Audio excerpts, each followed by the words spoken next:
Samuel Eto'o a complètement craqué ce lundi, il a été filmé en train d'agresser un homme. Restez branchés, on vous explique tout ça dans un instant. Foot.fr, fournisseur officiel de football. Bonjour à toutes et à tous et bienvenue dans ce nouveau JT Foot Mercato. Un homme défraye la chronique aujourd'hui, c'est le président de la fédération camerounaise de football, Samuel Eto'o. L'ancien attaquant du Barça a été aperçu hier au Qatar. Il en est venu aux mains, ou plutôt aux pieds, avec un youtubeur algérien. Il s'agit de Sadouni SM que l'on voit sur des images d'une télévision américaine en train de poser des questions à Eto'o.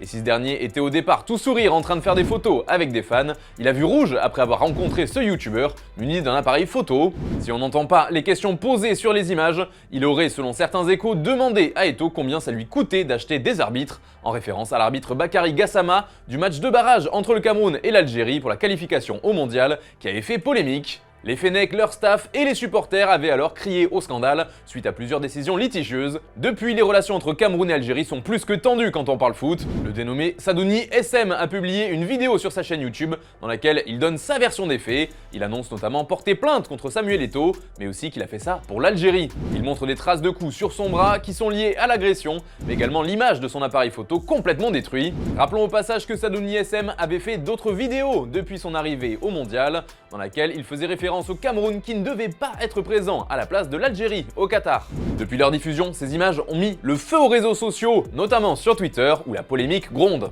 Certains comptes comme Algérie Football Media parlent d'images inacceptables pour évoquer l'altercation et va même plus loin dans un second tweet en expliquant que s'il voulait faire avancer le foot africain, c'était raté et qu'avec son geste, Samuel Eto'o l'avait fait reculer de 20 ans. Tout ça fait les gros titres des journaux algériens comme avec DZ Foot notamment qui relatent cette agression. Même chose en France avec la plupart des médias sportifs qui ont vite relayé l'information. Pour être complet, il faut ajouter que le Cameroun et notamment son président de fédération Samuel Eto'o sont régulièrement pris à partie, comme à l'occasion de la cérémonie du tirage au sort de la Coupe du Monde. Un vidéaste algérien avait interpellé Eto'o en évoquant à plusieurs reprises la corruption de l'arbitre Gassama et le fait qu'il avait été acheté par Eto'o. Pour l'instant, ni la fédération algérienne ni la fédération camerounaise n'ont réagi officiellement.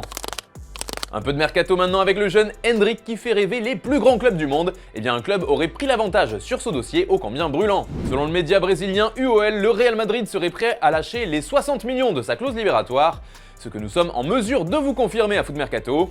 Du coup, la Casablanca serait en pole position puisque c'est la destination rêvée du jeune Endrick. C'est pourquoi les merengues seraient devant le PSG et Chelsea, d'autant que d'après le journal brésilien, l'accord serait presque bouclé entre les différentes parties. Après Vinicius et Rodrigo, le Real Madrid devrait donc rafler encore la nouvelle pépite du Brésil.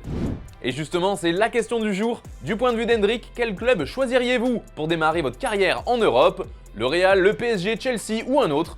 Donnez-nous votre équipe en commentaire et on en reparlera demain. Hier, on vous demandait dans quel club Cristiano Ronaldo devait finir sa carrière et vous êtes très partagés. Beaucoup aimeraient un retour au Sporting, tandis que d'autres pensent qu'il n'a plus le niveau pour l'Europe et qu'il doit aller en MLS ou en Arabie Saoudite. Il y a même un petit blagueur qui voulait l'envoyer aux Girondins de Bordeaux. Désolé Monsieur Toc, mais vu les finances du club, à mon avis, ça va être chaud. Et puis, c'est officiel qu'Enny Lela va faire son retour en France et en Ligue 1. Son contrat a été rompu avec l'Olympiakos et il arrive à Brest pour aider son nouveau club à rester dans l'élite. La durée de son contrat n'est pas encore connue, mais il signera son nouveau bail dès le 1er janvier pour l'ouverture du mercato et il intègre le groupe du Stade Brestois dès aujourd'hui. Voilà, c'est tout pour aujourd'hui. Merci de nous avoir suivis. On se retrouve dès demain matin pour la revue de presse sur Foot Mercato. Bonne soirée les amis et à demain.